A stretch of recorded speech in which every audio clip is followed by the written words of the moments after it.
بسم اللہ والصلاة والسلام علی رسول اللہ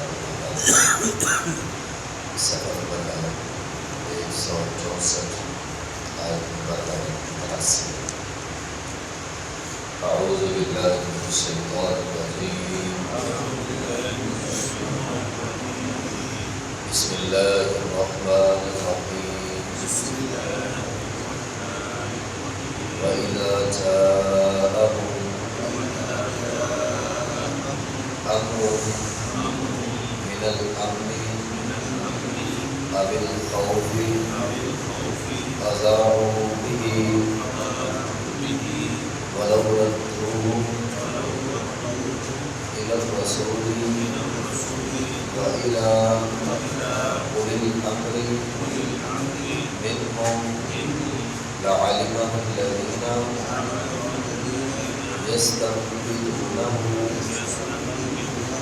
منهم ولولا فضل الله عليكم ورحمته لاتبعتم الشيطان إلا قليلا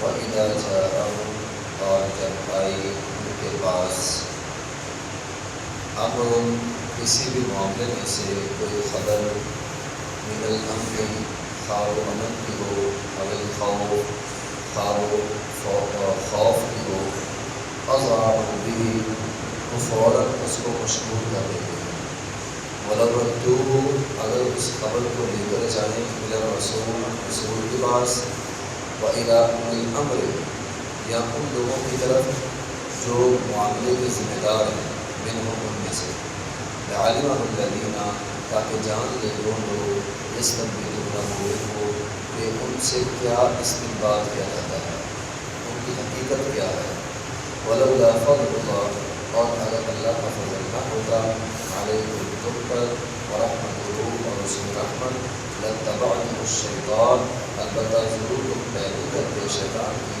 اللہ قلیلا ہاں بہت تھوڑے لوگ جو پیروی نہ ہیں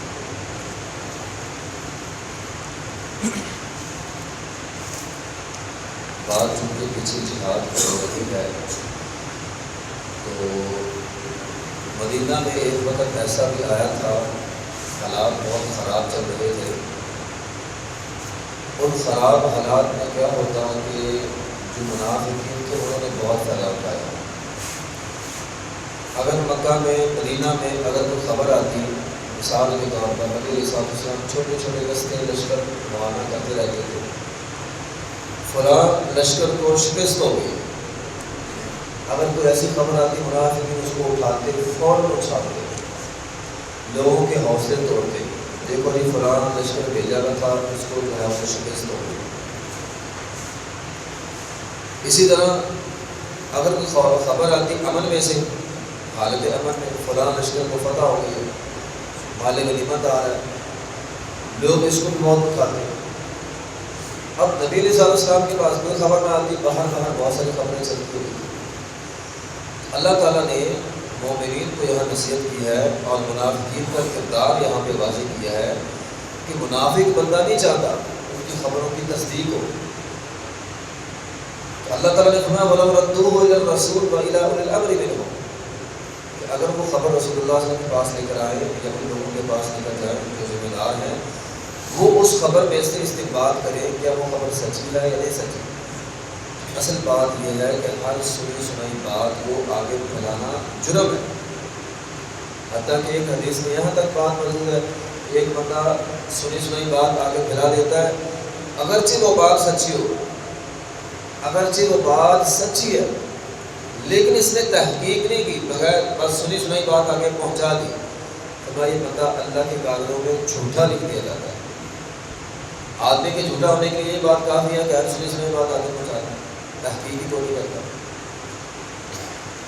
نبی صلی اللہ علیہ وسلم کے زمانے میں یہ صرف جنگ کی بات نہیں ہے جنگ کی حالت میں تو یہ بہت بڑا جرم ہے نا جنگ کے علاوہ بھی یہ جرم ہے عمر رضی اللہ عنہ فرماتے ہیں میں ایک دفعہ مسجد نبی میں آیا صحن میں لوگ باتیں کر رہے تھے نبی علیہ السلام نے اپنی بیویوں کو طلاق دے دی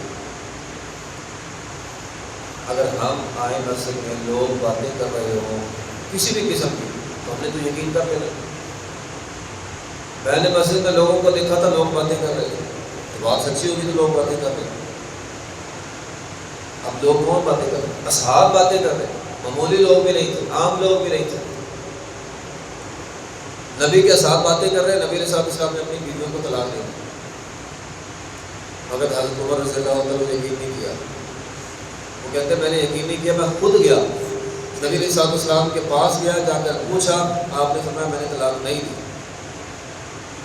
بات واضح ہوگی طلاق نہیں دی. اس سے ہمیں پتہ چلتا ہے کہ اگر بہت سارے لوگ باتیں کر رہے ہو یقین نہیں کرنا چاہیے. یقین اس میں ہے جو ہم تحقیق کرتے ہیں. آج ہمارے گھروں کی لڑائیاں کیوں رہتی ہیں؟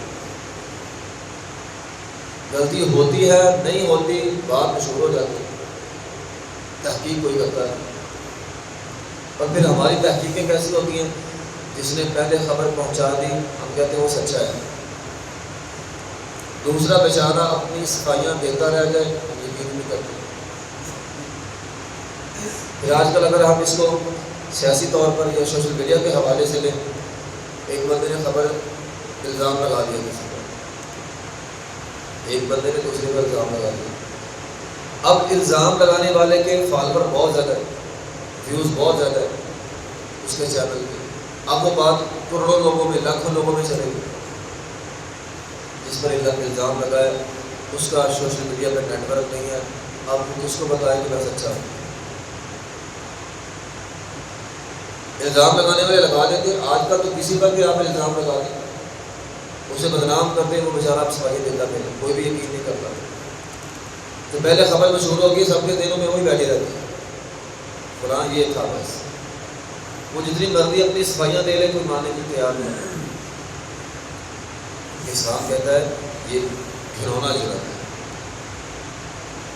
بعض لوگ کہتے ہیں میں نے اپنی آنکھوں سے دیکھا, ہمارے ایک استاد تھے انہوں نے ہمیں یہ واقعہ سکھایا کہ ان کے آگے ایک دوست تھے جو یورپی ملکوں میں رہتے تھے اکثر. کہتے ہیں ایک دفعہ وہاں کسی یورپی ملک میں میں نے اپنی آنکھوں سے دیکھا ایک بزرگ بارش آدمی, بزرگ ہے, داڑھی رکھی ہوئی ہے, سفید داڑھی رکھی, وہ ایک نوجوان لڑکی کے پیچھے بھاگ آئے. اب ہم یہ آنکھوں سے منظر دیکھیں ہم کیا کہیں گے؟ بزرگ ہے, لتا کا وجہ اور کام کون سے کرے گی؟ اور لڑکی بھی وہ جس نے پردہ نہیں کیا ہوا, مغربی لباس پہنا ہوا ہے, آدھا آدھا لباس جس نے پہنا ہوا ہے, اور داڑھی سفید والا بزرگ اس کے پیچھے. کہتے میں نے کہا, میں نے سوچا کہ یار شکل سے یہ بندہ مسلمان لگتا ہے, کافر نہیں ہے, میں جا کر اس کو سمجھاتا ہوں.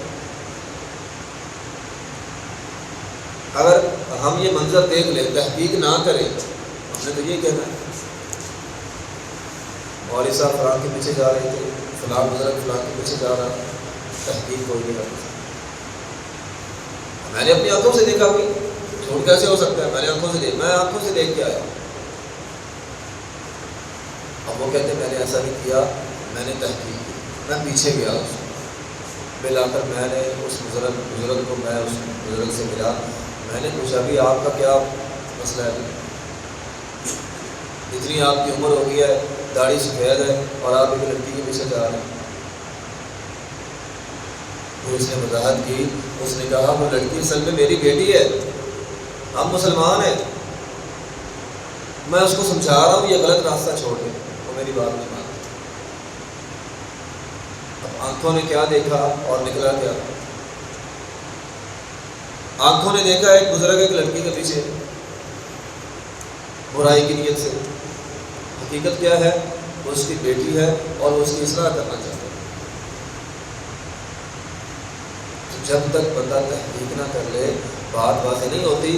بعض اوقات آنکھوں دیکھی بات بھی غلط ہو جاتی ہے. اس لیے عثمان غنی رضی اللہ تعالیٰ وقت کے خلیفہ وہ شخص کہ جن کو نبی علیہ السلام نے کہا تھا آج کے بعد کوئی نیکی نہ کرے جلتی ہے, جب ان کا دور خلافت آیا ان پر بے شمار الزامات لگے. ایسے نہیں ان لوگوں نے عثمان غنی رضی اللہ عنہ کو مدینہ جا کر شہید کیا تھا۔ الزامات کی ایک بچھاڑ تھی، آج بھی لوگ کرتے ہیں۔ وہ جی اپنوں کو نوازتا ہے، وہ جی یہ نعوذ باللہ بزدل ہے، جنگ میں نہیں جاتے، بدر میں نہیں گئے، احد میں نہیں گئے، لوگ باتیں شروع کر دی۔ اب جن لوگوں کو تحقیق کا نہیں پتا تھا، نئے نئے مسلمان ہوئے تھے، وہ تو یہ سمجھتے تھے بات تو سچی ہے، اور بات آپ دیکھیں واقعی بظاہر سچی بھی ہے۔ حضرت عثمان غنی رضی اللہ عنہ نہ بدر میں گئے تھے نہ احد میں گئے تھے، آپ بھی سچی ہے، لیکن حقیقت کوئی نہیں پتا کیوں نہیں گئے، بدر میں کیوں نہیں گئے۔ ان کی بیوی بیمار تھی، نبی صلی اللہ علیہ وسلم خود رک سکے، میری بیٹی بیمار ہے، اس کا خیال رکھنا۔ عثمان غنی رضی اللہ عنہ فرماتے ہیں بدر سے لوگ واپس آ رہے تھے اور میں اپنی بیوی کو دفنا رہا تھا۔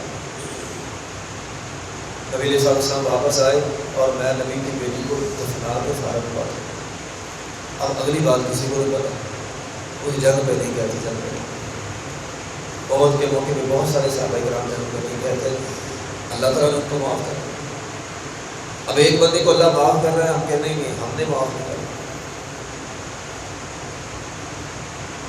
اللہ نے کر دیا، ہم نے نہیں کرنا، ہمیں تو پکڑنا سے بات ہو رہی ہے، باتیں ہوتی ہیں، صحابہ بھی ہوئی ہیں، نبی صلی اللہ علیہ وسلم کے ساتھ بھی ہوئی ہیں، باتیں کرنے والوں، الزام لگانے والوں نے بہت کچھ کیا، لیکن اس کو اسلام پسند نہیں کرتا۔ اسلام یہ کہتا ہے بطور خاص حالت جنگ میں اور حالت جنگ کے علاوہ بھی ہر سنی بات آگے پھرانا، تحقیق نہ کرنا، یہ بہت بڑا جرم ہے۔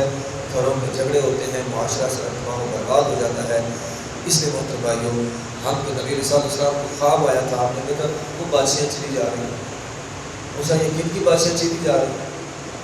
کہا یہ وہ لوگ ہیں جو ہر سنی بات آگے پہنچا دیتے ہیں، اس لیے سنی باتیں آگے نہیں پہنچانی۔